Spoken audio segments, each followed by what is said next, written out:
Hey everyone, I'm super excited today to have with us a very special guest. This man, whenever you think of watch any of the movies, any type of movie that has like a really big daredevil, the guy that jumps off the mountain, the tops of buildings, the guy that's surfer, the guy that drives a nice car, the guy that can do everything, the real daredevil, the James Bonds. Today we have one of the James Bonds of entrepreneurship and just of life. He's a skydiver, a surfer, a father of three, and multiple other incredible and crazy other things. Today, not only that, our guest today is the CEO of a phenomenal company called Spike, which Spike is, I think, job is eventually to get rid of email and make your day more productive. Today, we have the absolute honor to host our dear friend, Dvir. Dvir, thank you so much for joining us. So my name is not Dvir. According to your intro, my name is 007, right? But I'm not. So yeah, nice to meet you all. My name is Dvir. I'm not James Bond. I'm just Dvir, regular person from Israel, entrepreneur. But before I'm an entrepreneur, I'm a regular guy, a father of three amazing boys, and I love sports, some extreme sports. We will get into it, I guess, during the interview. And it's great, great to welcome. be here. It's great to have you. What's your wife's nickname for you? Nati, or my love, right? As much as sticky as it sounds. So no crazy spy stuff or but I love that love. Simple. So there are some secrets, but I will tell you offline. Wow, amazing. So Dvir, today's conversation is gonna be absolutely raw. It's gonna be incredible. And we're just gonna jump right into it. As like one of the incredible things about your whole entire all the multiple great things you do is being a surfer. Surfing has so many different water has so many incredible spirituality things to it in general. But what connections, do you make between your surfing life, and like everything else in general life and entrepreneurship too?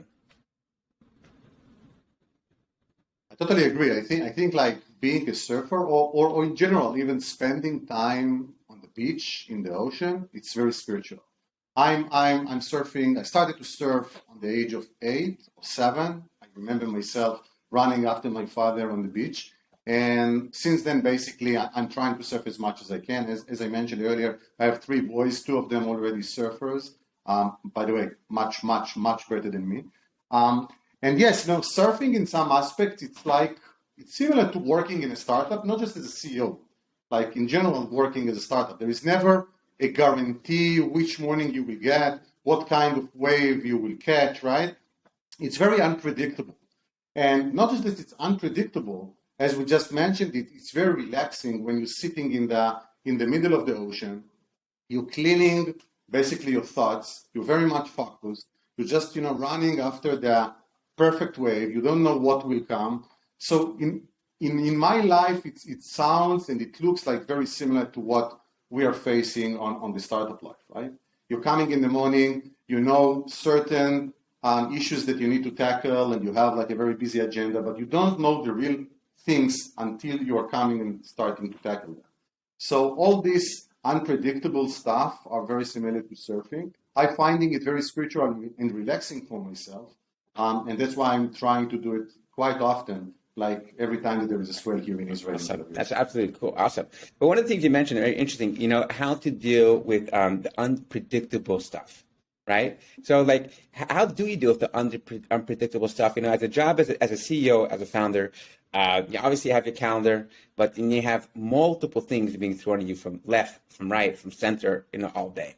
It's never predictable. You never know what you're going to get sometimes in a single day.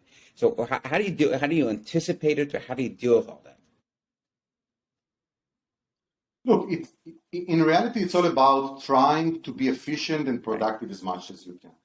It's one of my mottos in life, and it's not just my motto in life, how I'm managing my time. It's what my company is also doing, right? So Spike is, maybe just one sentence because, I must say it and connect it. But Spike is really disrupting the communication over email and modernize the way that people are communicating with email. Email has not been changed for so many years, and Spike is basically making email much more synchronous much more instant messaging, less official, with a lot of other productive services. So when you're combining your email with all those services, it's a fact, your day and your hours are becoming much more productive. So how I personally dealing with all this overtasking is all about priorities. So I'm also managing my calendars based on priorities and blocking specific times for certain tasks that I need to do on a daily basis.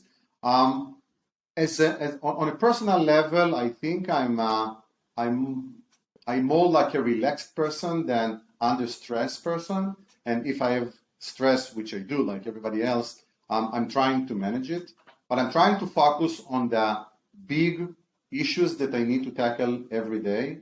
Although, as a generic rule, it's very easy to run away from the big projects that we have, or the messy ones, the boring ones, the one that we don't want to deal with, right? But once you have it prioritized and blocked on your calendar or to your to-do or reminders, and by the way, we have everything in one platform, which is Spike, then it's much easier for you to follow all these priorities. So I have time for meeting my teams one-on-one or with group of team leaders. I have time for myself, and I'm just thinking and flowing with some thoughts and issues that I need to save some time to. And by prioritizing it and using one unified place that I can manage all those tasks, even the family tasks, by the way, which is very important as part of your day, right? Sometimes my son is calling me after school, or my wife is calling me that don't forget to bring this and that after work time. Everything is in the agenda and everything is in blocks in the calendars, and it works fine. And I love you said a few things. First having that one thing in one centralized location, not being a silo place between multiple different things. Like most times, like we're balancing between our calendar, our email, or this or that, like you have over there. But also the whole time blocking thing of having that set time, like saying, hey, this hour just dedicated towards my family, or just dedicated towards one-on-one or product teams, and nothing else can come involved in that hour. It's like it really set straight over there. That's amazing. But before we get dive more into your productivity habits and Spike and multiple other different types of stuff, let's take a step back. Because before Spike there was something else, and before that there was something else. But and before that we had a Dvir that went to college, that went to high school, went to elementary school. Who is Dvir? So who are you from, and what was your upbringing like? Who is Dvir? It's a good question. I was born and raised here in Tel Aviv, really like a few hundreds meters from the beach, and I will mention the beach and the ocean quite often in this chat. All my friends are still, by the way, are living in the same areas and neighborhood where when I like spent most of my time as a young boy. So that's basically how I started. I graduated, of course, from high school, and then I moved to the army, which is an obligation here in Israel, which is an amazing process that each one of us needs to serve the country and dedicate a few years in order to serve the country. And in the army, I found myself in a dilemma, whether I want to do something that will be beneficial for me after the army, or just to join one of the fighting combats that are available. And eventually I found myself, again, from my attachments to some extreme sports, and I became a skydiving instructor. So, which is in my mind one of the most fascinating things to do. So I really much enjoying being extreme on the beach and in the ocean, not just in Israel, also outside of Israel. But on the same time, I love also the feeling when you're like flying like a bird and in the sky, like jumping from planes. And I took this love and I became an instructor, and then an instructor for other commanders in the army of how to be a parachuter and how to become like a really combat skydiver, if I can call it. So that's what I did in the army, and then I released from the army after 3.5 years, and I had like everybody else here, I had my Southeast Asia trip with my friends, and then I started at the university on first degree in economics and marketing, and then a second degree right after. But when I graduated from the first degree, I was recommended by my dean back in the days not to spend my time on technology directly, but to go and to try to apply and to work for a consultancy company that are dedicated for many projects related to technology. And that's how I found myself as a very young guy, started to work in one of the leading venture capitals here in Israel. Back in the days, it was like 20 something years ago. And it was one of the first founded venture capitals here in Israel called Giza. And I started in Giza. I spent a couple of years in Giza. And then I understood that it's great to help entrepreneurs and to learn from those entrepreneurs and to help them to construct the strategies and to hear from them the good and bad and the limitations and the advantages of being an entrepreneur from the industry. And then I decided, wow, it's cool to help them to raise money, to build business plan and projects and market assessments, but I need more than that. I need to jump into the other side of the industry and to become an entrepreneur by myself. It's not enough for me just to be a consultant and helping other guys to succeed, right? And then I joined a Nasdaq traded Israeli company called Gilat Satellite Networks. I think it still exists in Nasdaq. And I joined the founders team, and I became very fast director and VP of business development. Then I moved. I'm doing it very fast. Sorry, you asked about it. And then I moved to Europe to live in Luxembourg for a couple of years. We did some spin-off. I joined another company when I came back as a founder team. We sold this company. Then I initiated and joined to a site builder company. So I always were in managerial positions, always worked with teams of people. I'm very team guy. Like I like to work with very talented and proactive team or group of people. Of course, women and men, in order to make big projects that solving big issues in the market. And before I started and joined Spike, which I will tell you in a second, I joined an American company because I wanted also to have the experience of working purely for American company, not related to Israel, without Israelis. And I became the SVP of M&A and business development. The name of the company is Acronis, which deals with data protection for SMBs and enterprises. And I had an amazing time there. And after this experience, which I just told you the story very fast, I moved back into being a founder together with my co-founder, Erez Pilosov, which is Spike. But that's just my career, the short story or the short version of my career. But before my career, or even more important than my career, I got married to Einat on the age of 30. And I have three amazing boys, 15 years old, 12 years old, and 4 years old, which is a huge gap, I know. And this is also, I think, one of my successful startups in life, those three boys and the family itself.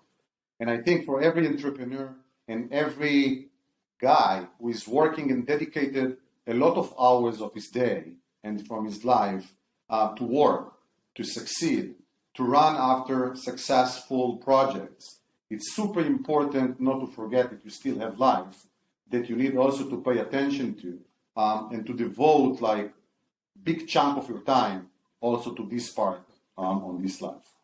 Maybe everybody's talking about it, but I'm really acting like that, and I support it. Wow. No, it's so incredible. It's so incredible, but also like the last point you mentioned is so important, especially now when most people are still working from home or wherever they're working for, and like everything just became, like the made up word mishkabobbled, was mixed up, and like there's no separation between work life and home life. But I have to ask you, like, you started your career and you're constantly working for companies, managerial positions, things like that. What all of a sudden at like the age of 40 made you decide, you know what? I want to start a startup. You're constantly you're a great manager, right?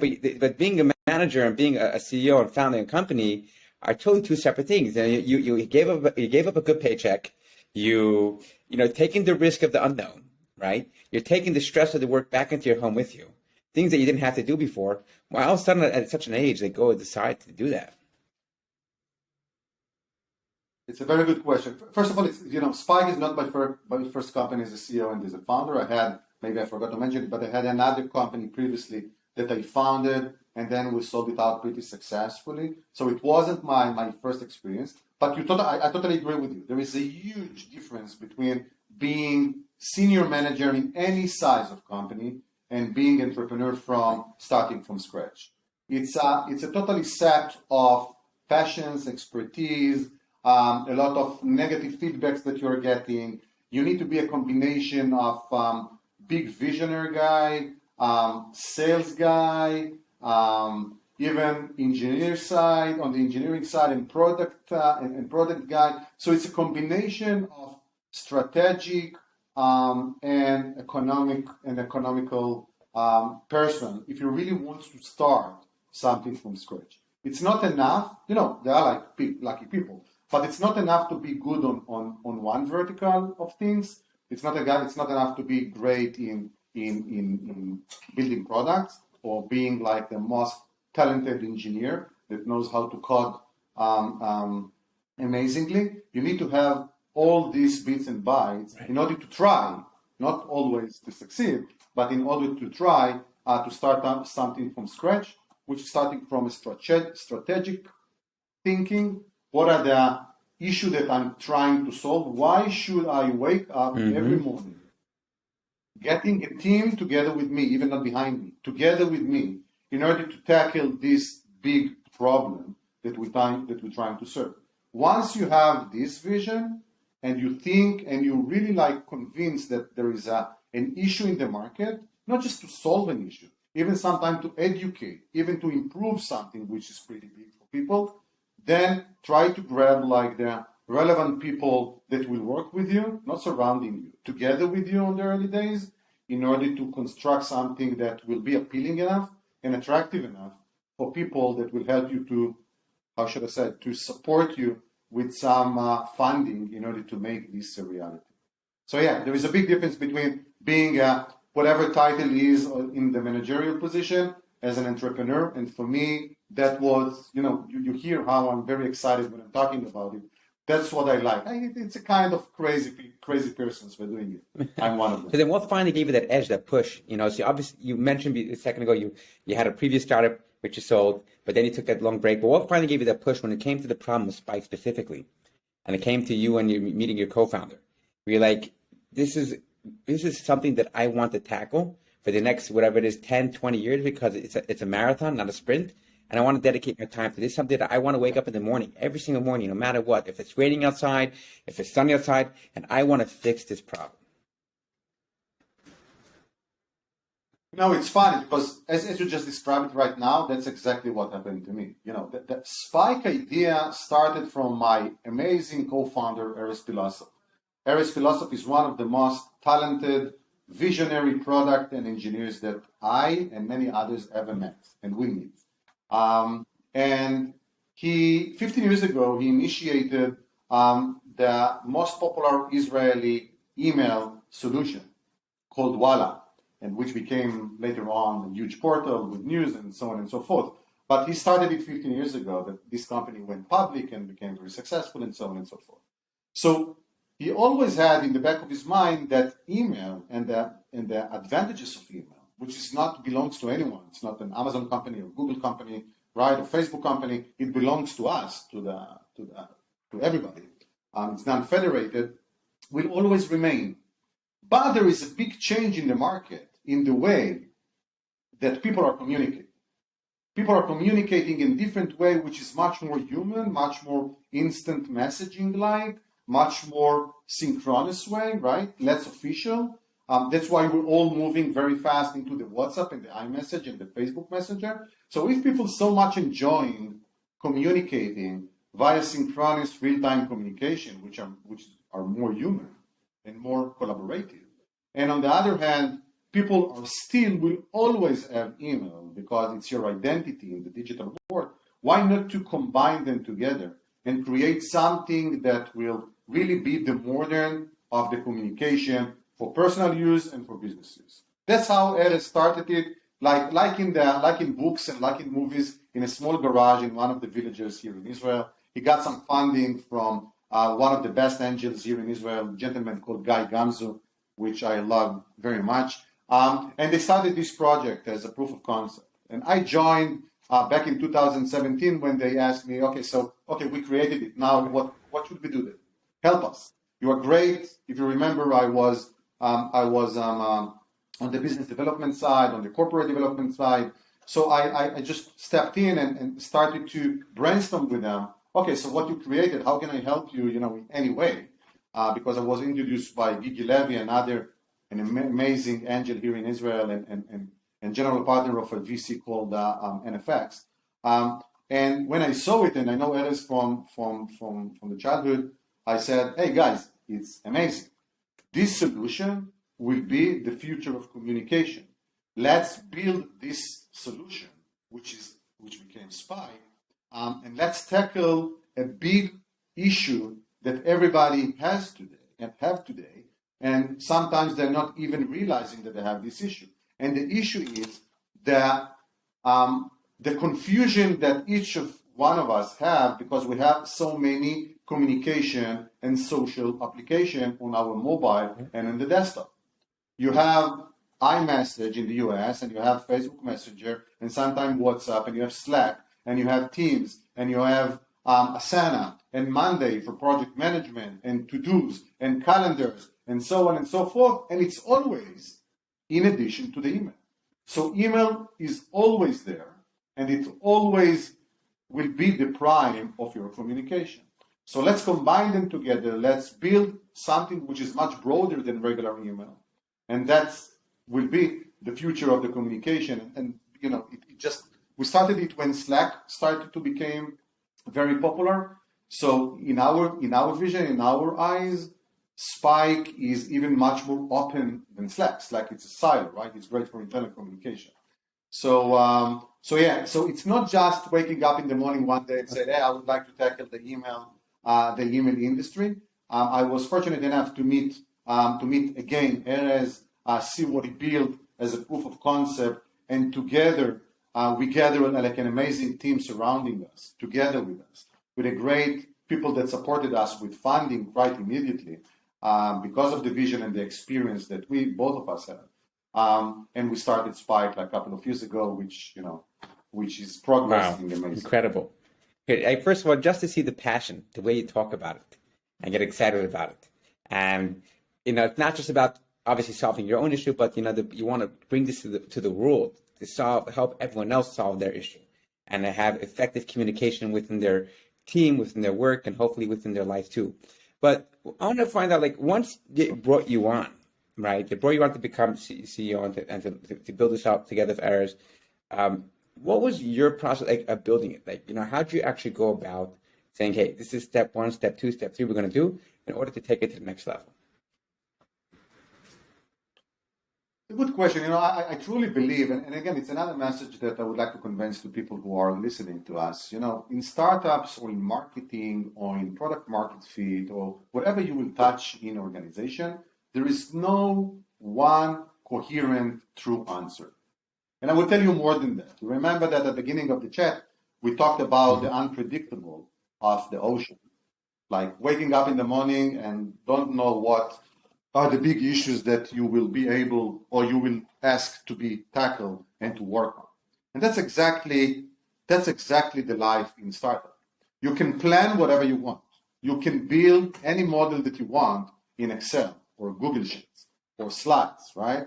You can think creatively on any business model and go to market and product market fit and personas and so on. In the end of the day, it's a combination of so many activities and tests that you need to execute in order to find the right path, to grow faster. So answering your question in one line, I don't have one answer. What is the thing that created this vision quite successfully? I can tell that, the way that I'm thinking always starts from what is the market? What is the size of the market? What I use, or what I call the total addressable market. And when you're trying to solve something or to work on something or to improve something in a market which is huge enough, you will, and if you're doing the right things and you constantly executing different and various strategies, you will find the one that will work out. And sometimes it's luck, but if you're doing the right stuff and you have the right team together with you, and you're executing fast enough and testing it, and in spikes, in spike total addressable market, think about it. It's like billions of people, hundreds of thousands and millions of organizations. When we're talking about personal people, everybody's having an email. Even my 3 boys have an email. Not because they're communicating by email, just because they need it in order to get access to other applications, right? Or even to Android, you need to have like an email address, which is your identity in the digital world. So the total addressable of our market is huge. Now, once you have the market, which is big enough, so what is the issue that you're trying to solve or to improve? And in our eyes, in my eye, email is too oldie. It's too outdated. It has not been innovated or changed for so many years. Many people, by the way, can claim, hey, dude, there's no issue with email. What do you want from email? Email works. So what do you want to fix? Sometimes it's not about fixing. It's about improving. It's about educating people how to be much more productive and efficient with their time, with their life. We're talking a lot about prioritization and spending time and saving time. And that's exactly what Spike is doing. We're just combining and unifying so many tools inside one single asset that each one of us has, which is our email, our identity, and making it much more modern, in a cool way, in an efficient way. And that's what made me so much excited when I decided, okay, let's do that. And I brought all my network of people that believes in me and Erez, who basically funded us. And since then, we are funded and succeeding and growing very fast. So why has email never changed? Or why is it something that has stayed static, or something that, no one else in the world thought like, hey, let's tackle this issue too? Or why is it, wait. No, there are companies who's trying to reinvent email quite a lot. But I think the main reason why email has not been changed dramatically, because as I explained, email is not it doesn't belong to anyone. It's the protocol of emails belongs to the society. It's like browser, it's like HTTPS. It's not Amazon company, and then Amazon is developing and putting hundreds of engineers into it and trying to reinvent the protocols that they invented. It's not belongs to them. It doesn't belong to anyone.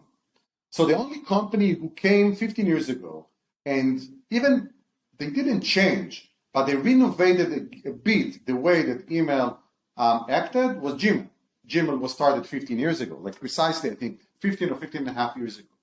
And they came with a nice concept, right? With free storage, if you remember back in the days. And the UI was a bit different. But since then, Outlook came after them and changed some of the UI of the interface of email by acquiring another company. It's even not Microsoft who did it. They just acquired a company. But even then, the Gmail and the Outlook, think about it. It's structured the same. Inbox, separated send, right? Like folders and tags. It looks like you're writing a letter to someone, to, from, and so on. It's too old. Now, in these days, everybody, all of us, if I will pick up your mobile, I will open your desktop, I will find so many instant messaging applications, which you are much more enjoying communicating with them rather than email, right? So let's take this openness of protocols of the email and explain people one simple thing. Instead of now switching between so many applications, video, audio, meetings, docs and notes, project management, reminders, email marketing, and so on and so forth. Each one of them, it's a separated silo that costs you money, and it always in addition to the email, and you're always looking for ways to integrate it with your email. Let's make email much broader than just email, and making one unified platform for communication and collaboration. And if it won't be Spike who is doing it, it will be someone else who is doing it. And I'm here with all my team that Spike would be in the front end of this. And that's what keeps you up at night, making sure that you're the one to do it, because you know how it works. We don't want to be at 120 years thinking, having the regrets that we didn't. Exactly. Yeah, we didn't do it over there. You know what I'm saying? Like you have a family, you started everything, you have the daredevil part. When getting married or having children, has that like removed this whole daredevil part from you? Have calmed you down? It's a good question. Look, I think it's a combination again of how I'm dealing with stress and stuff, and the daredevil that helped me build the startup. In the end of the day, it depends a lot about the personality of the founders, the culture of the company that you are building, right? If I will ask, or you will ask, Ephraim, if you will ask some of the people who knows me, why or what are the daredevil that helps Dvir to build companies or always to push, even that he's not on his 20s and so on and so forth, they will tell you that I think they will say that I'm always as bold as my voice, if I can say, right?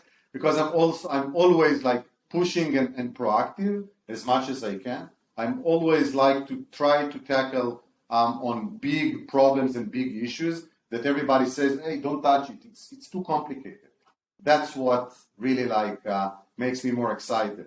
And so I'm not really afraid from challenges, and I'm always trying to choose to comfort them and to be the one who is bringing the innovation into them. Not always I'm succeeding, but I think this time with Spike, just because of the team that we have together with us and the big vision and the things that we are doing, I think there is a good chance that Spike will stay here for many years. Incredible. And one of the things that constantly here mentions is the team. I'm going to touch on the team in a second because team is very important. The team is people you surround yourself with. It's not something that they're an addition to you, but they're part of you, and they will help you grow. But going back at the subject right now on that desire to face the big challenges and face them. A lot of times in life, we run away from fear. Fear is something like we spoke about it earlier. Fear is something that we're afraid to tackle the big challenges. Like even, for example, take skydiving or take surfing or take any of these types of things. The fear gets into their head. You imagine you're skydiving and you're right by the edge of the plane, jumping out the window, and a lot of you have all those things coming out of your mind, and all you got to do is just jump outside. And once you jump in, people have that thrill and they love it, things like that. But until you take that jump, that final jump, you're stuck in your head. You have all those fears. You have the fear of failure. You have the fear of judgment and fear of everything else, everything like that. Living beyond the fear is where we should be, because that's where the real growth happens. How do we get beyond that? How do we jump over the edge, that ledge over there? First of all, let's put life in perspective, right? Fear is something big. We all of us has our shadows and fears who are shouting at us, "Hey, don't do that. It's too complicated. Why do you need it? It's okay. You have your family. Why do you need to start another startup again and again? Although I promise my wife is the last one, I'm always sounds like a liar. But if we would take life in the right perspective, being healthy, being good to your family and surrounding people that you care is much more, how should I say, much more important than anything else. So the fears, or the level of fears that I have from this side of life, it's much more stressful than anything else. In the business life, it's a different set of stress, right? Or becoming afraid from stuff. And for me to tackle and to deal with, with setbacks and stress and fears is doing sports. Again, I'm talking personally in my life. To do sport, not just the skydiving or the surfing. I'm running a lot, doing exercising a lot. Of course, spending time with my best friends that we grew up together. It's like a family. It's Israeli, right? Everybody knows everybody, and we grew up together. So it's a very powerful muscle. This gang, on a positive way, gang. This gang of childhood group of people that we grew up together, spending time with family, brainstorm and getting advice from people that I care of. Like I have, again, I'm fortunate to have an amazing board, board members, people that I can just learn from. And every time that I have an issue, I have at least 2 or 3 people that I can give a call to, and just talk very openly, not hide anything. Express your fears, talk about your fears. Not always they will come with the right answer, but at least you spilled it out, right? Like you have someone to share it and to talk with someone. So that's, apart from that, fears from that family and health and stuff, which is totally different on the business life and being entrepreneur and the CEO and the leader in a company. There's like certain ways that each one of us needs to think with himself what helps him to get less stress. And for me, it's mainly sport and spending time with family and getting advices from people Right. that I care. And it's so important, the family, the friends, being active, getting those chemicals going, everything else over there.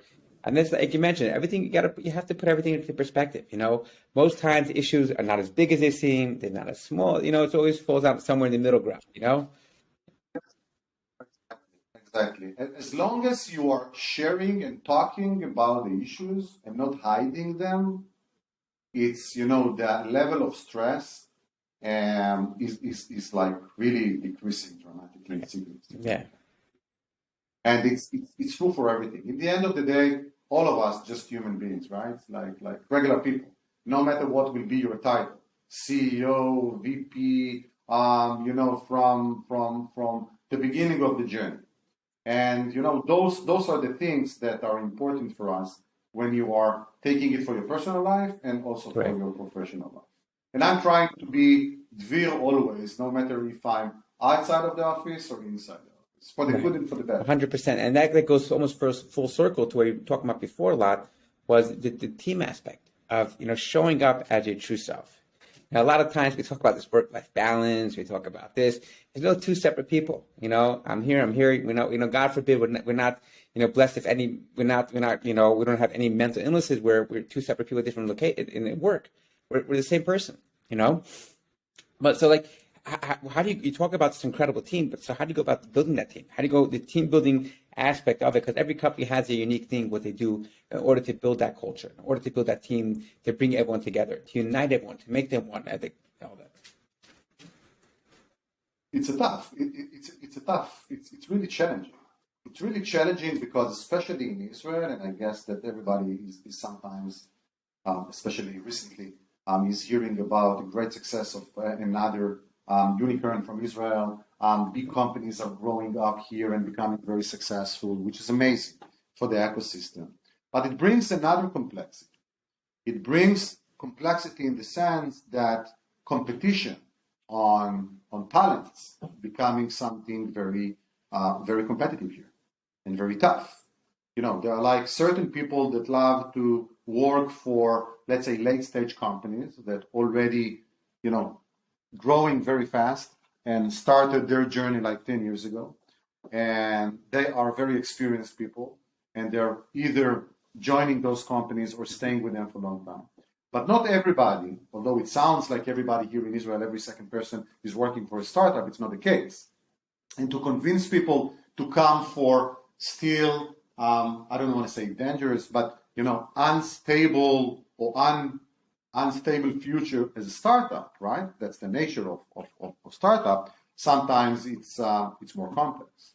And it's up to the CEO and the management team to have one tone of voice about the vision, about the culture, how we are treating people, what are the problems that we're trying to tackle for humanity. And I'm saying humanity, right? Because at the end of the day, our users are part of society. So what you're bringing to them, what are the values? It's not gambling, it's not gaming, it's not like those industries, which I also respect, right? But I'm saying what we are doing is something that's really changing, in my view, is really changing people's life. If you're helping some people, some organization, some personal guys to be more productive, more responsive, less stressed because of tons of email that they have and they can reply very fast. And instead of paying, hundreds of dollars for so many applications just to have it on one unified one, and making it much easier for them to communicate with each other, starting from young generation in universities. And by the way, we have a program for students and educators, which we're giving Spike for free. No question asked. If you are a student and educator, it's for free.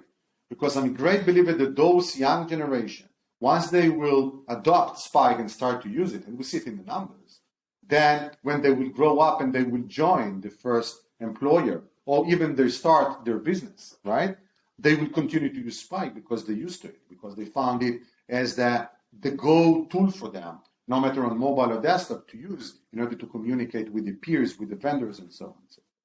So coming back to the team, it's a tricky thing, and it's becoming even more challenging, and it's making our life even tougher. And it's up to us constantly to develop the relationship with the team, to help them. It's not a kindergarten, right? At the end of the day, it's a business, right? And it's a mutual relationship. But what I'm trying to do together with Erez and the team here is to give the team the feeling that there's no structure, there's no really strict org chart, right? But that's the benefit of being a mid-sized company. Once you're becoming bigger, you must have the structure. But even then, you want that everybody will have the same vision, the same energy like mine, even more energetic than me. That everybody will know how to tell the story fluently in a few sentences. That they will be the ambassador of what we're doing.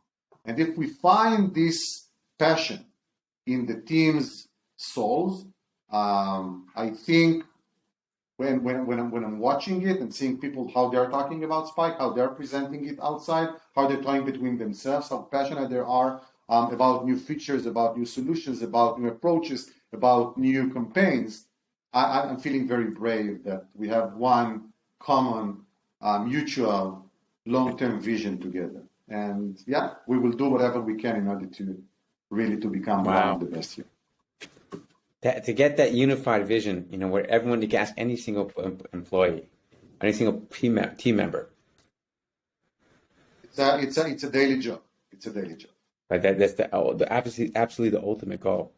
And one of the two interesting points you mentioned is that business, at the end of the day, has a humanity component to it.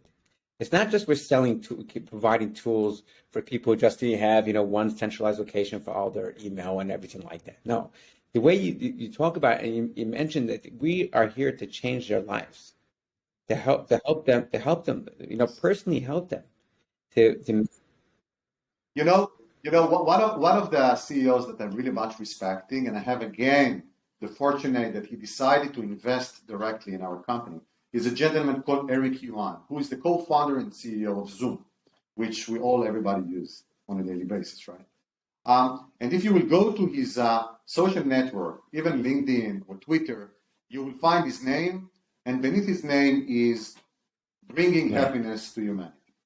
Zoom, Eric Yuan, that's why he's waking up in the morning. And I'm telling you, I know him personally. That's why he's waking up in the morning.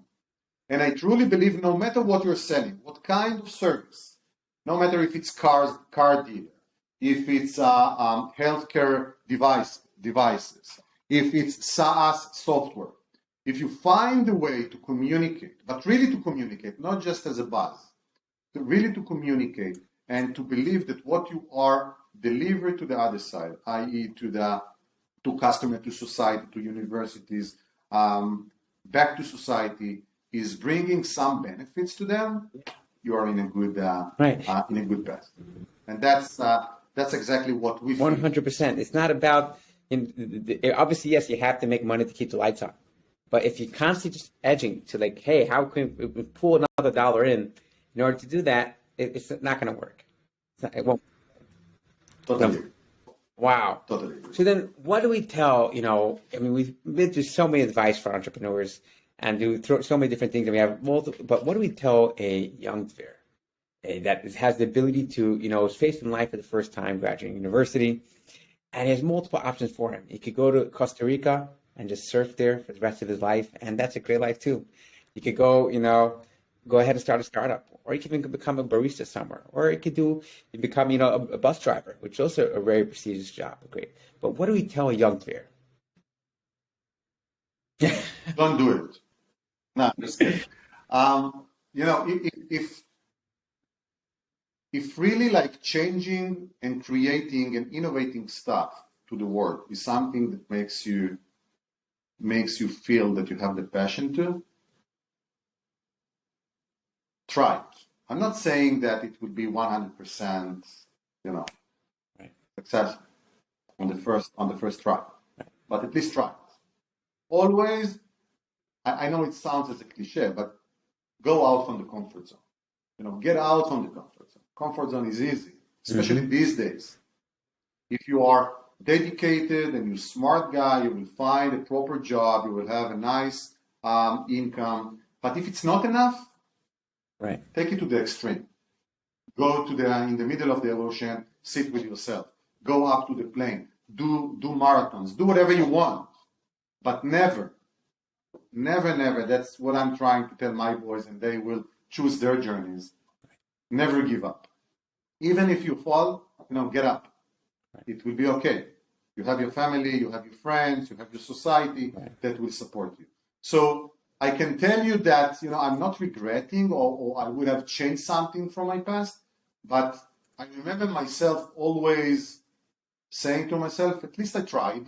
I don't know if I will be successful or not. At least I tried. And I think this journey of trying is or the path and the journey sometimes is much sweeter than the outcome of what you're trying to build. And it's all it is. If you don't try, you never find out. And your boys have the best example to teach your own children, for example, is them seeing you do it.